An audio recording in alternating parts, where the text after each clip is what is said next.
সপ্তাহের দ্বিতীয় কার্যদিবসে সূচক ও লেনদেন বেড়েছে ঢাকার শেয়ার বাজারে। প্রধান সূচক বেড়েছে 59 পয়েন্ট, দর বেড়েছে 70 শেয়ারের। অন্যদিকে চট্টগ্রাম স্টক এক্সচেঞ্জের সার্বিক সূচক বেড়েছে 79 পয়েন্ট।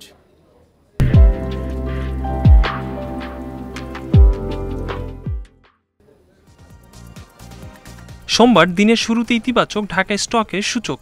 প্রথম 14 মিনিটে প্রধান সূচক বাড়ে 44 পয়েন্ট। এরপর শুরু হয় সূচকের উত্থান পতন। দিন শেষে ডিএসইএক্স সূচক বেড়েছে 59.66 পয়েন্ট, অবস্থান করছে 5310 পয়েন্টে। ডিএসইতে লেনদেন হয় 506 কোটি টাকা শেয়ার। আগের দিনের চেয়ে লেনদেন বেড়েছে 184 কোটি টাকা। হাতবদলে অংশ নেয়া 394টি কোম্পানি ও মিউচুয়াল ফান্ডের মধ্যে দর বেড়েছে 70 প্রতিষ্ঠানের শেয়ারের। এর মধ্যে দর বেড়েছে 276টির, কমেছে 84টির, অপরিবর্তিত রয়েছে 34টি প্রতিষ্ঠানের শেয়ার দর। সবচেয়ে বেশি লেনদেন হওয়া প্রতিষ্ঠানের তালিকায় প্রথম ইউনিলিভার কনজিউমার, দ্বিতীয় মেঘনা পেট্রোলিয়াম এবং তৃতীয় অবস্থানে এশিয়াটিক ল্যাবরেটরিজ। শতাংশের দিক থেকে দর বৃদ্ধিতে প্রথম বাংলাদেশ ইন্ডাস্ট্রিয়াল ফাইন্যান্স, দ্বিতীয় অ্যালটেক্স ইন্ডাস্ট্রিজ এবং তৃতীয় অবস্থানে খান ব্রাদার্স পিপি ওভেন।